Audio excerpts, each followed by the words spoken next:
All right. Hey everyone, this is Casual Fanatic. Film reviews without the shoes. I'm Luca, your casual viewer. And I'm Cayman, your fanatic.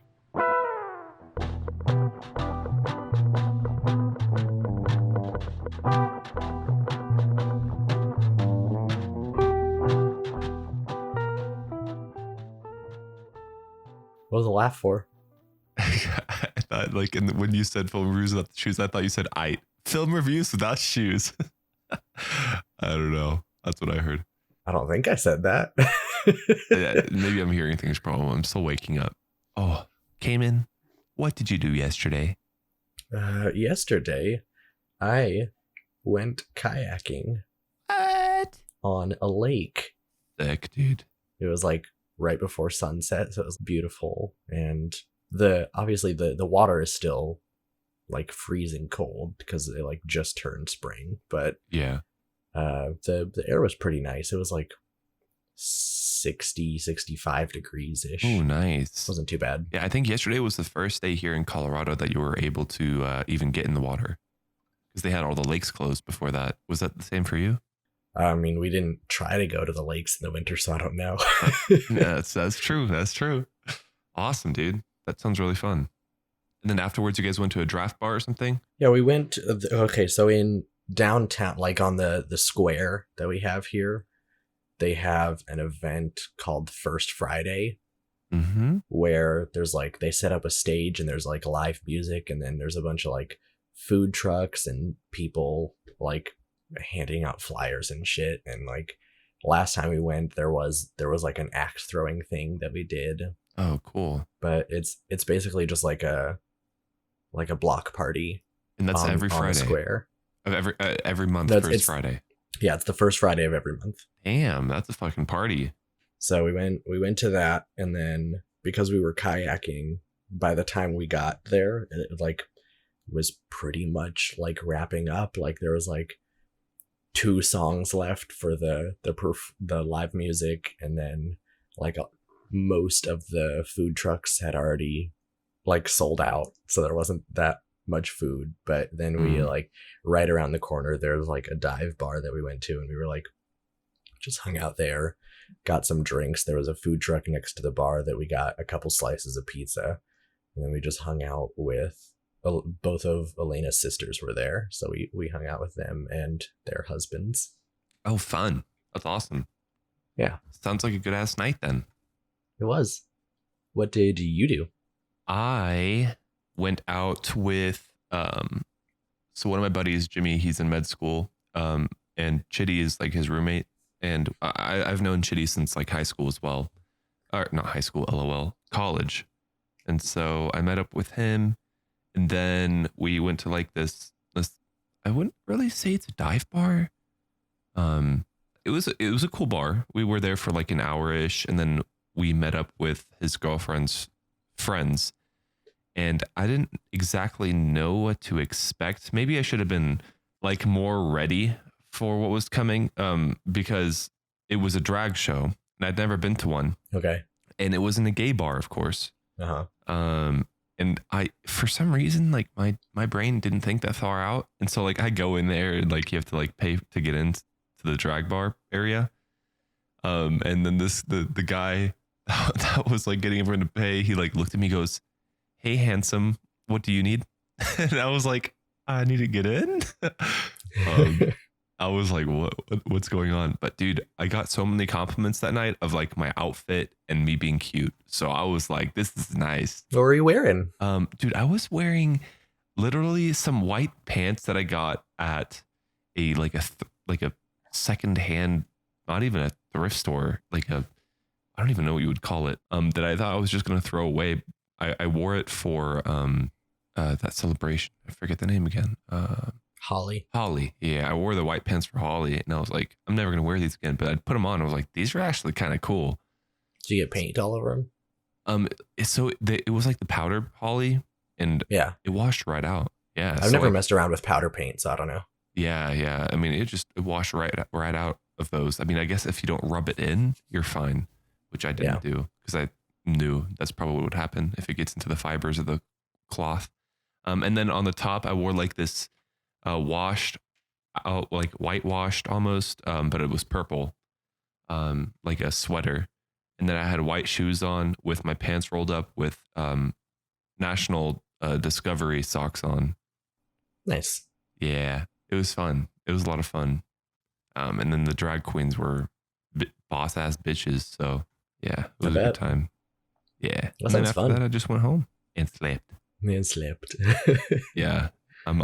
If you guys can't tell, my voice is kind of shot because I was like, yes, bitch. You know how they all do for the the drag queens, like, oh my Yeah. god, yeah. It was great. It was a lot of fun. Nice. But besides great nights and such, what are we reviewing today? We are reviewing a little movie called The Green Knight. Just a little one. Not It's the big like one.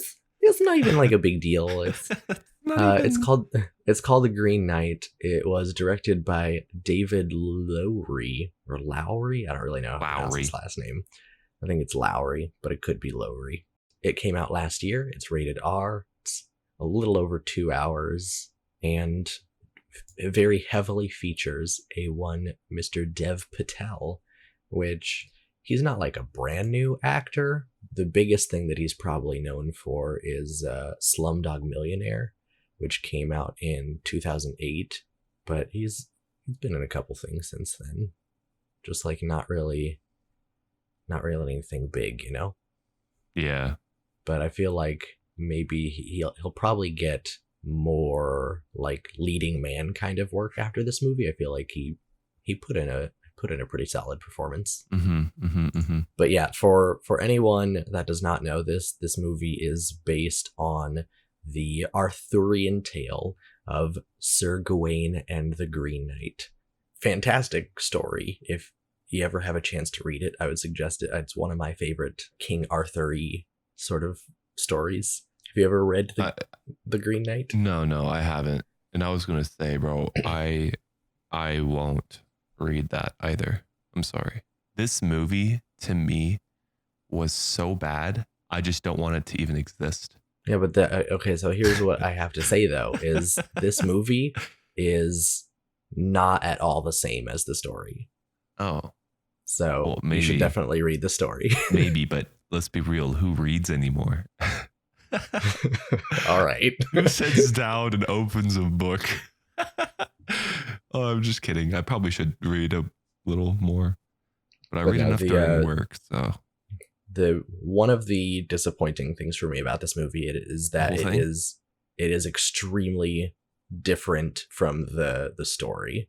And that's originally why I was excited to watch it, because I was like, oh, I love this story. And then I watched it and I was like, well, that wasn't really the same story at all. It was just like vaguely the same characters. I hate that. That's awful. What would you rate this movie? I think maybe like a 5. I didn't really like it that much, but I also understand what people like about it. It's a very visual film. There are some gorgeous shots in this movie, and that was my only plus. I don't really know like a positive way to say this, but it's like a very artsy fartsy kind of a film, you know? It tries very hard to engage the audience's imagination, where like it's intentionally confusing and there are a lot of things left up to interpretation, where you like, as you're watching it, you just like you really have to think about it for a long time, because it doesn't just like give you meaning. Like you'll be watching a scene and then all of a sudden there's like a quick flash of like a tower or a shield, or like they'll be like in the middle of a conversation, there's a flashback to a conversation with someone else, and you're like, what does that mean? Like, why is that scene in the movie? And It's a little frustrating, and like, but I understand that for artsy fartsy kind of people, like I understand how that could be an interesting experience. I mean, I agree with you in terms of the movie had beautiful shots. 100% agree. It was super awesome. But dude, I was literally sitting there and I was lost the whole movie. Like I could not put 1 and 2 together. Like The whole thing, Yeah, I was like, why is this happening? What's going on? And then the worst part is it ended and I was still fucking confused. The ending made no sense to me at all. I think the only reason that I was able to follow it as closely as I could was because I had read the story. And so there was like, I vaguely knew kind of what was happening. I'll like, once we get into the spoiler reveal, I'll give you like a quick summary of the book. Please do. But obviously that would spoil some things for the movie, so I won't do it up top here. Yeah, dude, I was just, the whole thing, it was lost and I was not happy about it. I was like, I don't know how I'm going to talk about this because I don't know what the fuck's going on. Beautiful shots, beautiful scenery, very, like you said, artsy things happen in this film where you're like, what? And that's like me the whole film, really. This movie is like looking at a painting, but it's like an abstract painting. So you have to like, you stare at it for a while and you're just like, I can tell that this is beautiful, but I don't understand it. That's so true. It's an abstract painting as a movie. You're so right. Yeah. You're actually right. Wow. That's that should be in the description of this on Spotify. Take a listen to this abstract painting. Damn. Alrighty. Well, do you want to get into what would you rate it? Oh my God. Like 2 out of 10, 3 out of 10. Yeah. I have a feeling that would probably be, Elena might even give it a 1. She was not very happy about it. Yeah. I thought about giving it a 1 too, but then I was like, but the scenery was just too good for that. You know, if it was really bad filming too, like shit filming, and then like I was confused, that's a 1. That's a 0 for me. But and like Alicia Vikander, or Alicia, I think she pronounces it Alicia, but the same actor plays 2 different roles in this movie to sort of like make it a bit more mysterious, a bit more confusing. Right. And so like you have this character, which by the way, there's only 3 characters in the entire movie that actually are given a name. There's Gawain, who's the main character. There is Essel, who is his prostitute lover. And then there is Winifred, who is the girl that he meets out by that abandoned house. Oh yeah, wait, what was her name?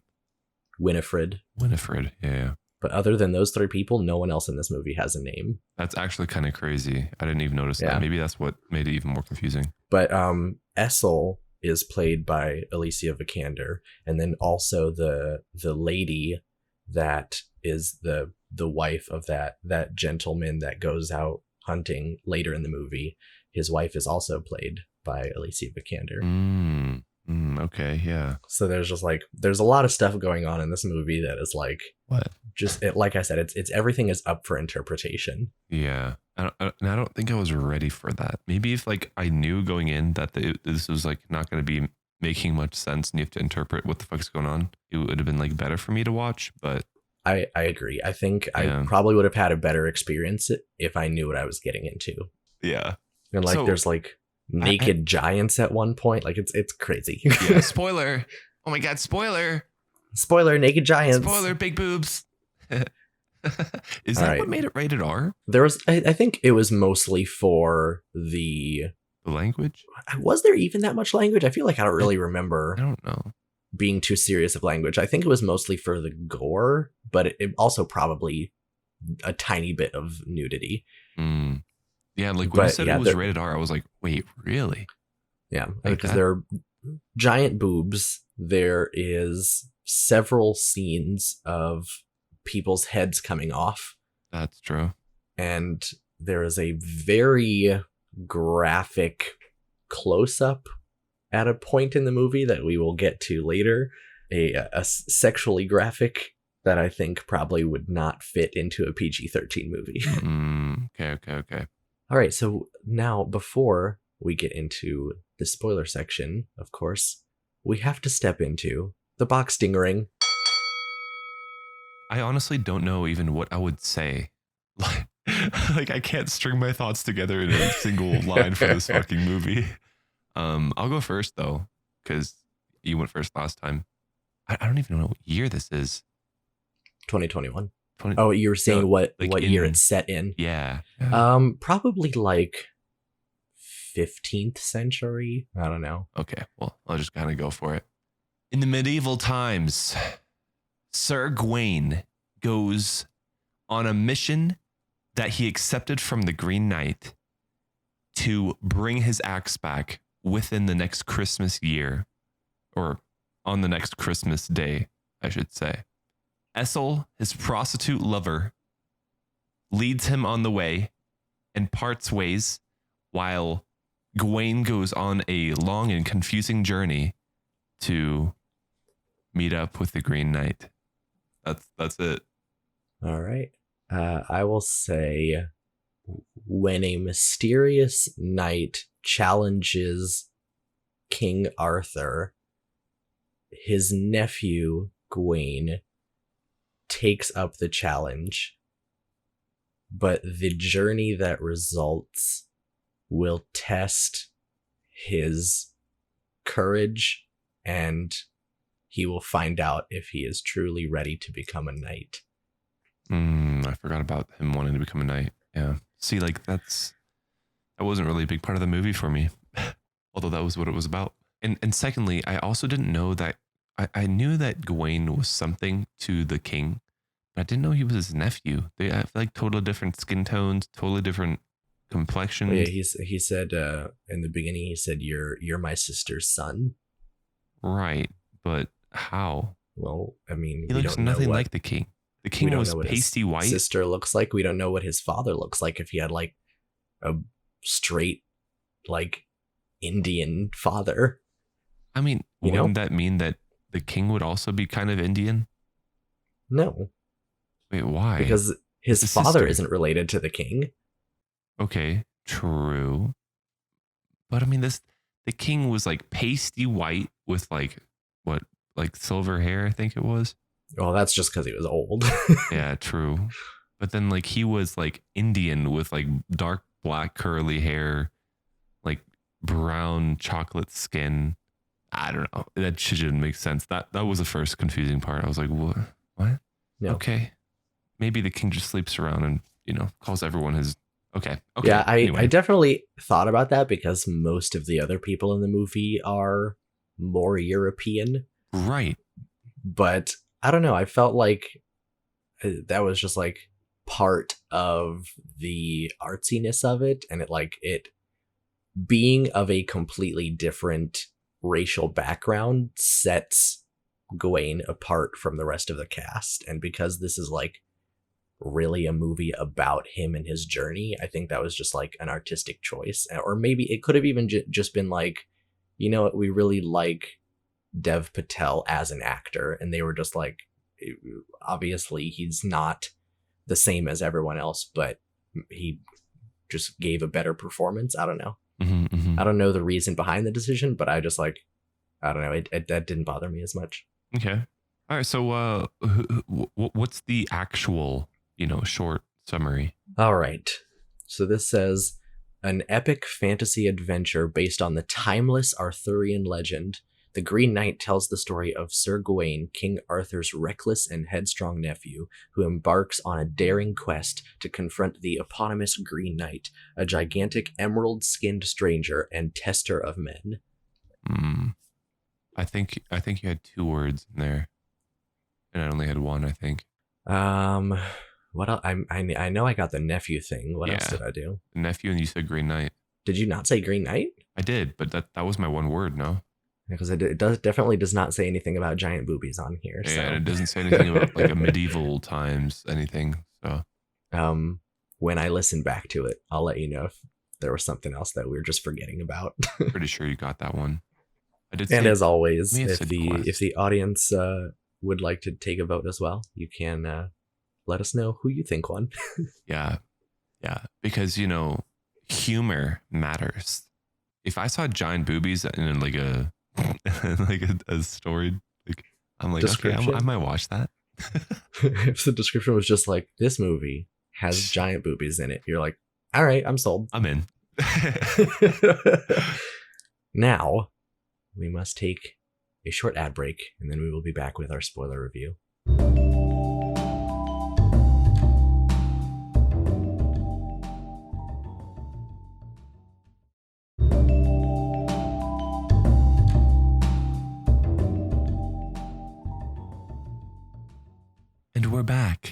Everyone, this is the spoiler section. All right. Let me tell you the story that I know about the Green Knight. Yes. The story that I read starts out in much the same way. King Arthur is holding a Christmas party and invites literally everyone except for there is one person that is not invited, and that is Morgan Le Fay, who is an infamous sorceress, and Is nobody that his likes her. mom? I think it's implied to be his mom in the movie, but in the story, it is a completely separate person and is not Okay. his mom. Okay. Oh my God! Wait, They we didn't really- saw his quote unquote sister. She looked nothing like him. Oh yeah, you're right. She looked nothing like him. That's true. Anyway, I don't know, maybe adopted sister. Who knows? maybe. So yeah, in the story, everyone is invited to King Arthur's Christmas party except for the witch Morgan Le Fay, and during the ceremony, he's like talking to all the knights, and so in the movie, Gawain isn't a knight, and like he sort of becomes a knight towards the end of the film, but in the original story, he is already part of Arthur's Knights of the Round Table. Yeah. But he is in the story as well. He is also Arthur's nephew. Okay. But during the party, same thing happens. The door busts open and a giant knight rides in on a horse, and both the horse and the knight are green. In the movie, it was like they make him very like earth-like, and like his skin is like bark, and there's like twigs and stuff, and he almost looks like a tree. Yeah. But in the story, it's not really specified. It's more just like he just looks like a very handsome man, except his skin is green. But he comes in and he challenges. He says, anyone here who is brave enough to... It's the same exact challenge. Mm-hmm. And Sir Gawain takes up this challenge. He cuts off the man's head, and then a year later goes on a journey to get his head cut off. And there is some strange things that happen along the way. And that quest doesn't even make sense, quite honestly. How do you mean? Why go somewhere to get your head cut off? Honor. That's stupid. Is like you have to think, though. This is like in the Tales of Sir Arthur, like all of his knights have to uphold like the highest code of knightly honor. And so like if you accept a challenge from someone and then you don't fulfill your part of what you promised to do, that's like disgraceful, and you'd probably be made fun of. Right, but at the same time, he wasn't even a knight yet, one. And two, if you have your head Well, he cut was in off- the story. Oh, right. Okay. But yeah, there are a lot of things that happen in the movie that did not happen in the original story. But one of the things that did is Sir Gawain, he's riding for a long time, and then he ends up at a castle, and the man who owns the castle takes him in, and he's like, hey, it's only like a day's ride away, and you still have several days before you need to be there. Yeah, it was like the 22nd of December, and he needed to be there on the 24th or something like that.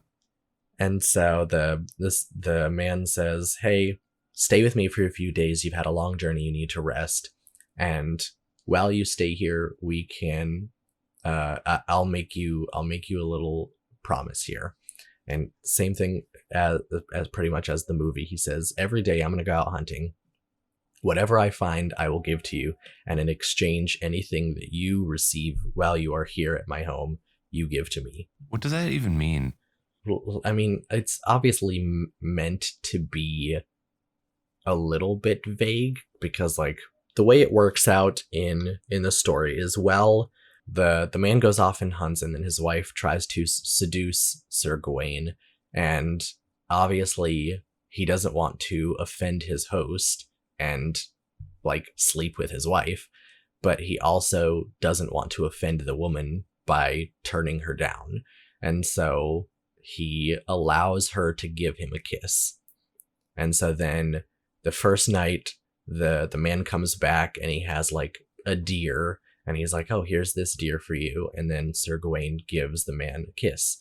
The second day he goes off hunting again, And again, his wife tries to seduce him. And he says, all right, today you can give me 2 kisses. And so the woman kisses him twice. The man returns and brings him a boar. And then he gives him 2 kisses. And the third day, he goes off and the woman tries to seduce him. And he says no. And then she tries to give him a golden ring. And he says, no, I can't take that from you. And then she says, okay, well, at least allow me to give you this. And she gives him a green sash that she says has been enchanted. And if he wears it around his waist, it will protect him from all harm. And obviously, he knows that he's about to go and face the Green Knight. So he takes the sash and allows her to give him 3 kisses.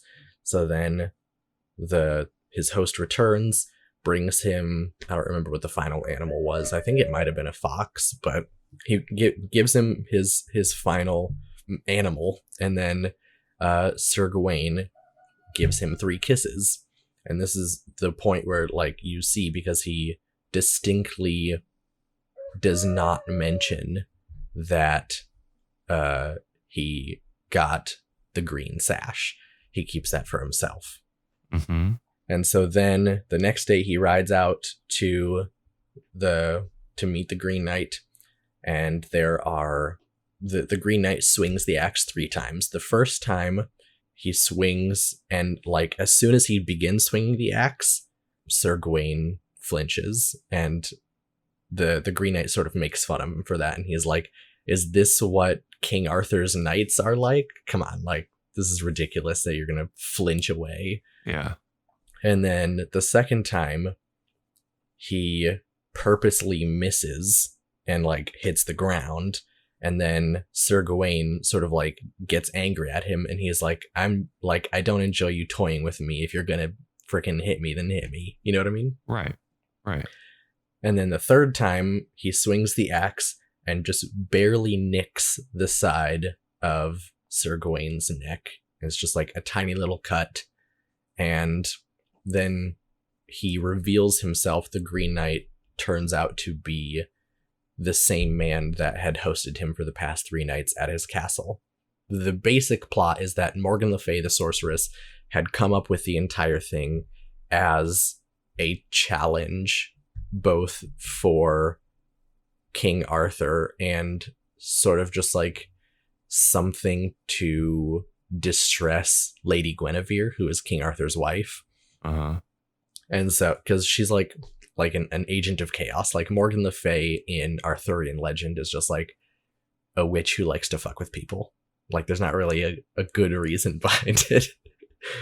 But the plan was initially to not hurt him at all, but because at the very end he lied about the green sash and didn't give it to the man, that's why he got the tiny cut on his neck. Oh, okay. And so then Sir Gawain feels very ashamed that he lied. Obviously, that's like not a very knightly thing to do. But then the man tells him, he's like, hey, like, really don't worry about it. You're still way more honorable than most other people in the kingdom. And like, basically the moral of the original story is like, don't hold yourself to too high of a standard. He's like, you did really good. You, first of all, you came all the way here expecting to die. And like, you pretty much followed all the rules. The only thing you didn't do was at the very end, you kept the green sash. Yeah. Interesting. Yeah, that's not really what happened though in the movie. No, that is not at all what happened in the movie. This movie is more of an abstract art piece that we're looking at. It's like a almost like a coming of age story, except like obviously he's already a grown man, but this is like, rather than someone who already like is a perfect example of a knight, this is someone who is like a very flawed character, and you sort of see him working towards being more knightly. Yeah. So there's like as he's riding out, he comes across a battlefield and he gets tricked, which sort of shows his like like the amount of privilege that he has being part of the royal family. Like, he would never expect that someone who's out there looting bodies would like try and steal from him. Yeah. He's very. He's just like gullible. he's very naive. Yeah. And like there's just like there's a lot of stuff going on that like he learns a lot on his journey. Yeah, he does. And he almost dies. Yeah. Which is one of the things that I wanted to mention. When he was like tied up and like laid down, the camera like panned around him, and then all of a sudden he turned into like bones. Yeah. What? And then it went again the other way, as if time didn't like really happen. Like, there are a few times in the movie where you see what could happen in the future, and then it like goes back to like the present, I guess. And then he's like there and he like escapes, but like, what? Yeah, that's just more of the interpretive part of this movie. And I know because like I said, none of us were expecting that. And so when Elena and I were watching it and it did that thing where like the camera pans a full circle and then you see a skeleton laying there, and we were like, wait, is that it? Like, he just died Right. like in the middle of the forest? Yeah, it was something else. It was pretty wild. It was weird. And then like the headless woman, the headless girl, Winfred. Yeah.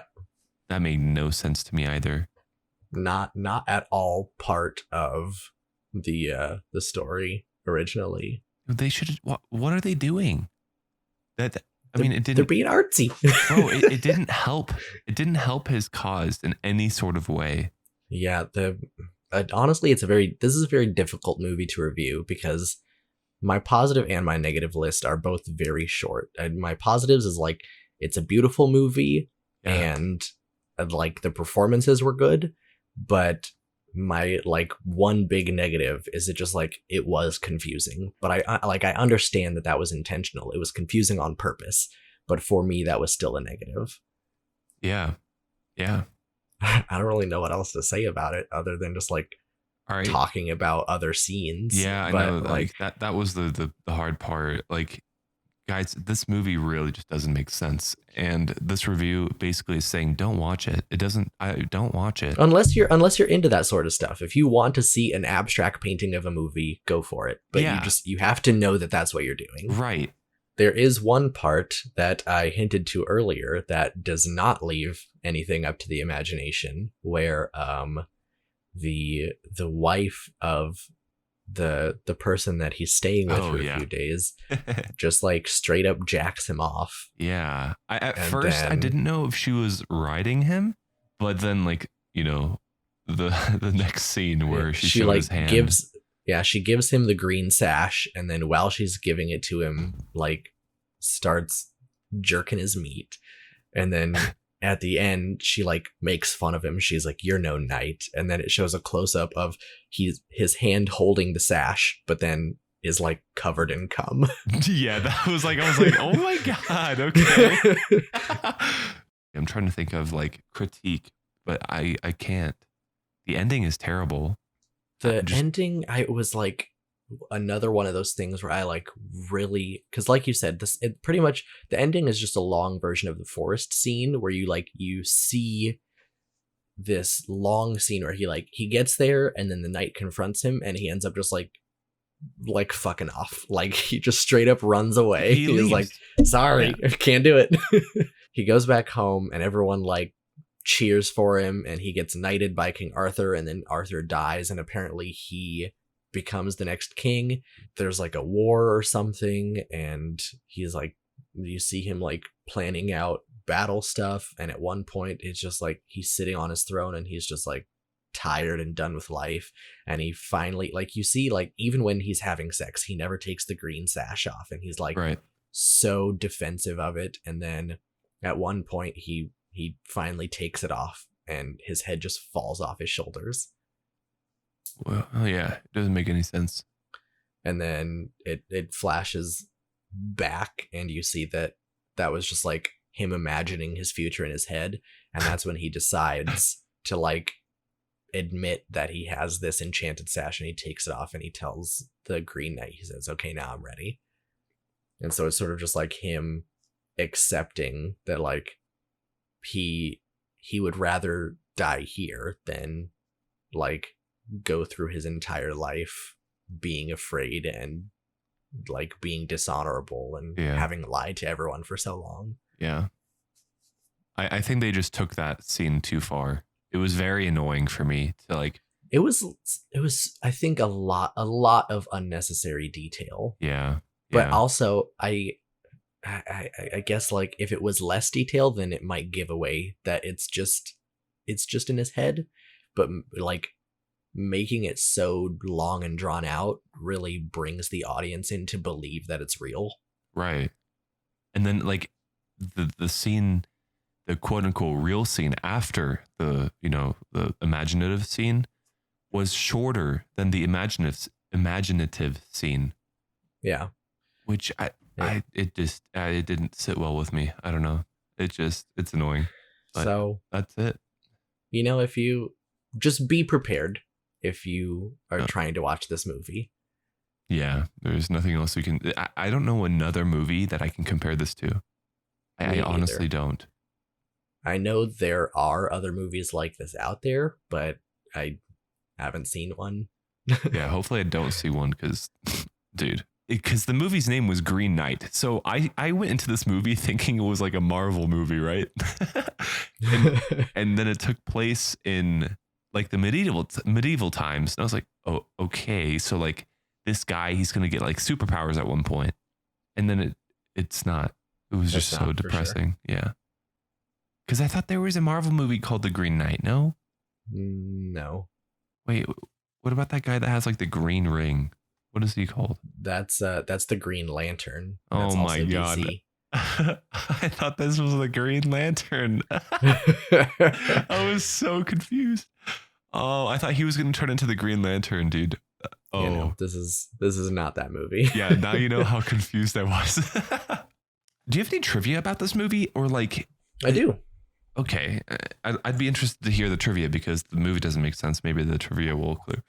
Oops, sorry, I burped. Trivia cleared up. Our first one is that there is an unusual looking spiral tower shown multiple times early in the film. This is a real building called the Wonderful Barn, which was built in 1743 in Ireland. And while it did serve purpose as a granary, it is generally accepted that the primary purpose for its construction was to provide work for the local poor people. Oh, wow. So there was like a rich family in Ireland, and they were like, listen, these people need to get paid, so we're just going to have a tower built just so they have something to do, so they have a job. I mean, that's genius. That's awesome. That's actually really cool because, I mean, then you're involving, the poor and the people that need stuff, and you're making food and providing. Yeah. That's awesome. Good. That was cool. Good fact. Next piece of trivia here says the 5 traditional knightly virtues are friendship, generosity, chastity, courtesy, and piety. And throughout the movie, Gawain, when tested, fails at all 5. What? No. For friendship, after he becomes friends with the fox, he ends up threatening it and chasing it away when it tries to warn him of the danger. For generosity, he gives a single coin to the scavenger, and only after he explicitly begs for it. For chastity, he is seduced by the lady and comes all over himself. Yeah. For courtesy, he initially asks for a reward from the ghost of Winifred for helping her. For piety, he at the beginning, he initially does not want to attend Christmas Mass. And all of this together shows that he is not yet ready to be a knight until his final choice at the Green Chapel. Interesting. This one says the ending was, like the rest of the movie, left deliberately ambiguous. Director David Lowery has stated that even he and the lead actor Dev Patel have different interpretations about what happened. After Gawain has a vision of the disastrous future which awaits him and Camelot if he acts dishonorably, he chooses to stay, removes the magic sash, and tells the Green Knight that he is ready for his blow. The knight congratulates him for his courage and says, "Now, off with your head." And then the movie cuts to credits. This could be interpreted literally as the knight beheading Gawain, who has chosen death over dishonor. However, the quote could also be understood as "now off with your head," as in off you go, which is Gawain being spared after his test of character. The knight mischievously running his finger over Gawain's throat could be seen as his final blow. That was returned in the conclusion. Yeah, that last one is how I saw it. It was like, now off with your head, like go, like now off, piss off kind of thing. Right. Yeah. Because I don't think they And- would show all that and then the knight just beheading him. That'd be even worse, dude. That would, oh, And this last fact here says, unlike other translations, the Italian dub manages to maintain the ambiguity. That's the word, good Lord. The Italian dubbing manages to maintain the ambiguity of the Green Knight's final sentence in the original version.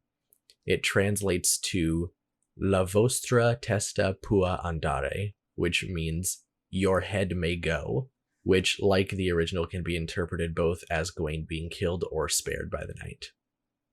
Okay. It didn't like clear up the movie, but I mean, those are nice. Yeah. I mean, Yeah. those are things that I understood. I feel like I'm sticking with my rating, 2 out of 10, 2 to That's 3 out fine. of 10, 2.5. I'll stick with mine. I think 5, just because it didn't work for me, but I fully understand what it was going for. Right. So Yeah. I don't think it was like a bad movie. It was just a movie that I didn't enjoy. Yeah. You were like a whole 12 steps ahead, having read the story that it was quote unquote based on. So, alrighty. Well, those are the ratings. And hey, viewers, if you liked it or didn't even, okay, look, if you watched it, let us know what you think. You can send an email with your opinions about this movie to casualfanaticpod@gmail.com, or you can also send us a message on Twitter @cashfanpod. Twat at us. And of course, if you would like to help support us, one thing that we love to do, is love for you to do, is to spread the word and tell more people about this podcast. Yeah. We love doing that too, though. We do that too. we also tell people about the Yeah. podcast. For sure. But your word of mouth is all we want. And what else you can do to help us is to give us a rating, whatever platform you're listening to this on, Spotify, Google, Castbox, whatever. Yeah. Anything, like throw a rating on there, give us a review. Like, I mean, obviously I'd love a 5-star review, but just be honest, Yeah. Be honest. Tell us how you feel about us, about the podcast, our methods of going through a movie. So yeah, Alrighty. this has been Casual Fanatic. Thanks for listening. Thanks for listening.